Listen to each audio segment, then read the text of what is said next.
Hello, and welcome to episode 75. No, definitely less than 10. More than 5, less than 10 is the spread, I think, All right, so now. we're guessing right now. We're the over-under right now. But again, thank you very much for tuning in again. We have actually a really good show today with Karen Lee, an author who's going to answer some questions. Are we enslaved by debt? And she's a really great speaker, so you guys are in for a treat there. Definitely. But, Lindsay, what is it about that? What's with debt? What's our challenge? What's our challenge with spending? Is it psychological? Is it just that's the direction we're heading in today. Is we really wanted to tackle some of the behavioral or the socio-psychological aspects of money, and that's a lot about what Karen's going to talk about in how to even attack it for yourself.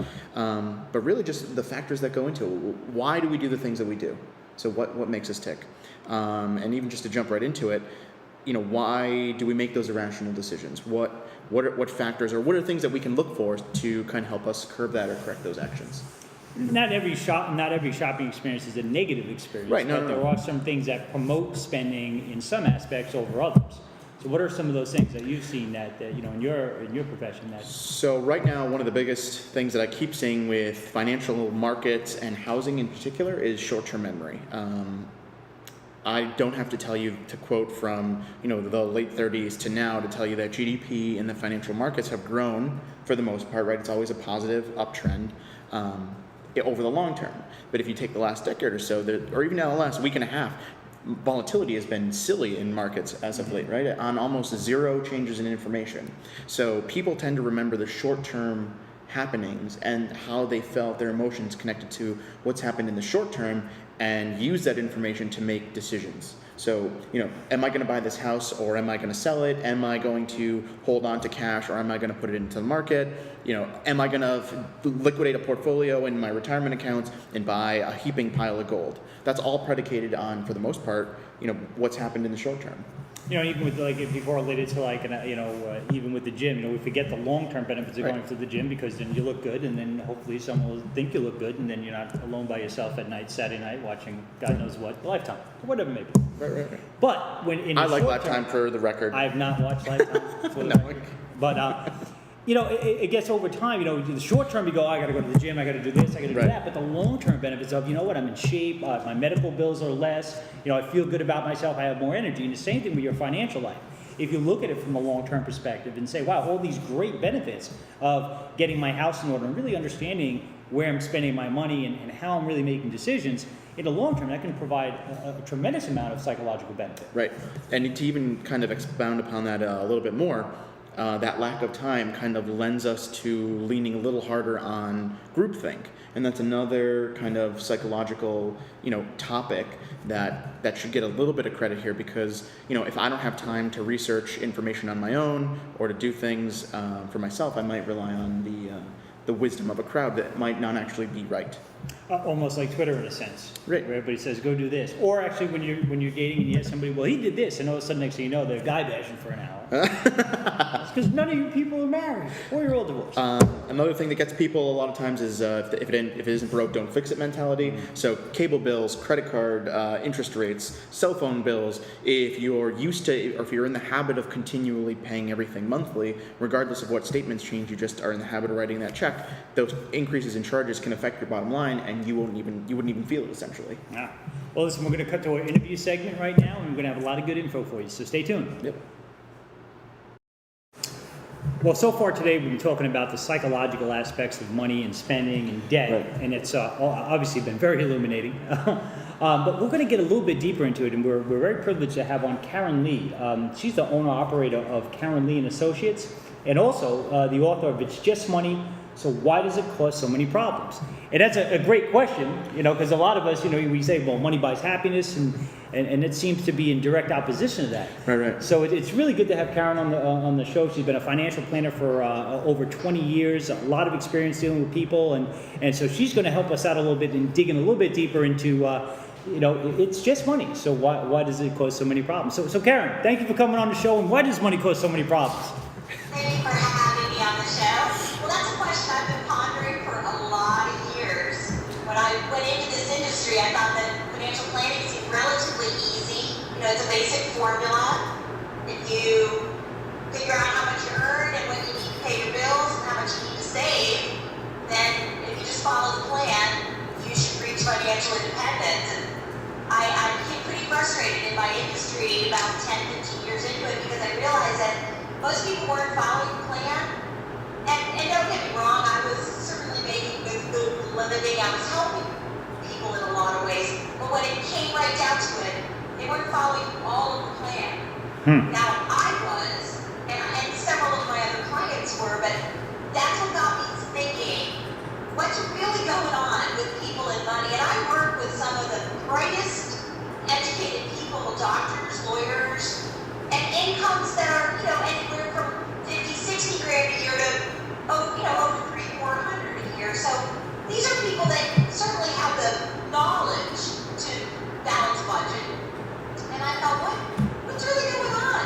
And so I started asking more questions and digging a little deeper. And basically, I came to believe that people have this sort of relationship with money, and it's either good, bad, or dysfunctional. And depending on that, No, indeed. almost doesn't even matter how much they earn.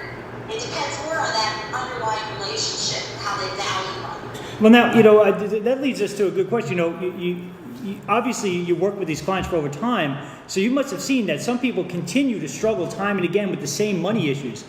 Why is that? Is it just their relationship they don't change, or what have you? So I would answer the question by comparing it to other problems that people have. So let's say you got an overeater and they're overweight and they need to lose weight, which probably I'm feeling that right now. 80% of the Americans out here, right? So those people typically have the information and education about nutrition and exercise and calories. Maybe they go on a diet and they lose the 20, 30, 50 pounds they need to lose. But note that 9 out of 10 times they gain it back over time.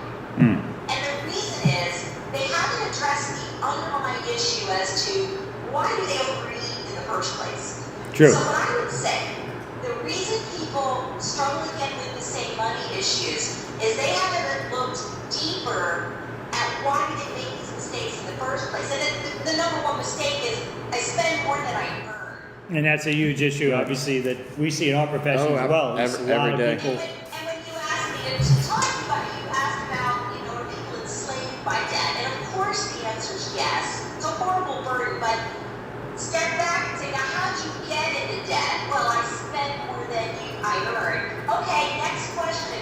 The next time you go to spend more than you earn, tell me what's really going on. Right. Are you mad at your spouse because they spent too much? Do you feel like you deserve it because you had a rough day at the office? There's something more going on that's making you spend more than you earn. There must be, because it's not rational, Tom. It doesn't make any sense. Right, and we carry the burden of all of our experiences and irrationalities and cognitive biases around with us wherever we go, regardless of how well educated we are or how professional we are. No, indeed, and that goes into the relationship with money. Yeah.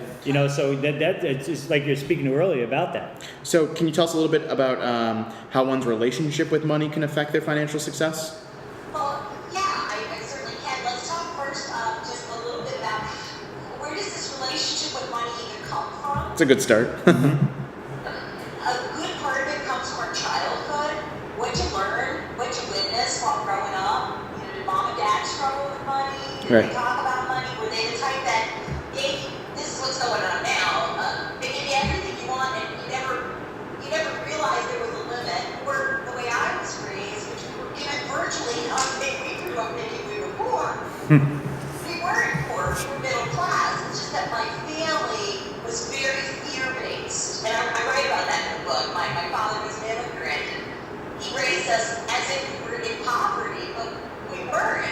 But from that, I learned a wonderful skill set of always buying bargains and really just putting a big value on money. So, what did you learn growing up? What's happened to you in your life that's affected? Because I hear it all. I always ask people the next question that I think a lot of financial advisors don't ask. But for example, well, Karen, I'm just going to save up to the company match in my 401k. Right. Okay, how come you don't want to save more? The plan says you actually need to max out. Well, the answer will tell you, and I hear it all the time. My daddy worked his whole life, and guess what happened 6 months into retirement? He died. I'm going to spend it now. Ugh. So your relationship with money comes from childhood, your life experience, etc. Now, how does it affect your ability to achieve financial success? That's an easy answer now. If you've got a healthy relationship with money, you're going to be comfortable saving the amount you need to save. Right. If it's unhealthy, you're going to find every reason to spend more than you need to spend and not be able to save enough. All right. Well, we're come to the close of our interview, and aside from picking up your book on Amazon.com or at your local bookseller, again, it's just money. So why does it cause so many problems? What other advice would you give to people that have a strained relationship with money? How can they repair that relationship? Or how can they beat themselves, essentially? I would start with the first step. At the end of the book, I go through 6 steps. I think the first step is to write a money autobiography.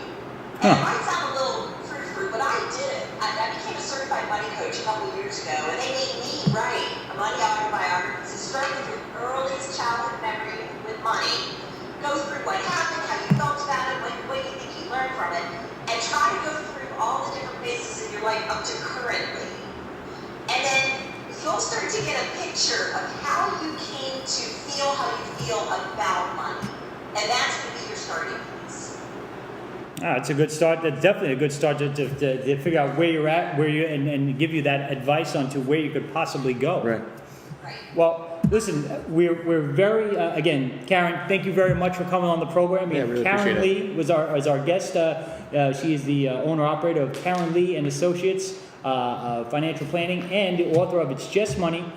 So why does it cause so many problems? And again, that's available on Amazon. It's Borders. Borders still open? No. You're gonna want to go to an open place that has books. Do they sell books anymore? If they still sell books, it's available somewhere. And make sure you check around because the prices vary, so get the best price you can get. That's Okay. right. Be smart with your There you go. purchases. All right, All right, Karen, thanks, Karen. thank you very much for coming on the show. Telepathically, we were thanking Karen for coming on the show right now. We're really happy to have Karen on the show today. A lot of great information. Hope you guys, look up her book and some more information and the topics we talked about today. On a closing note, though, Yeah, one little last tip or tidbit I wanted to leave is if you can avoid making decisions out of the shotgun or out of the pocket, right? When you have to make decisions regarding spending in a hurry, we're always more likely to take the easier way out, and a lot of times that's the more expensive way. So if you can kind of give yourself time to think and research options before you actually have to pull a trigger and spend any money, you're more inclined to save a few bucks. and that would have kept me out of jail in Guadalajara, Mexico. I had that information. So, Well, all right. thanks for another episode, guys. All right, have a great time.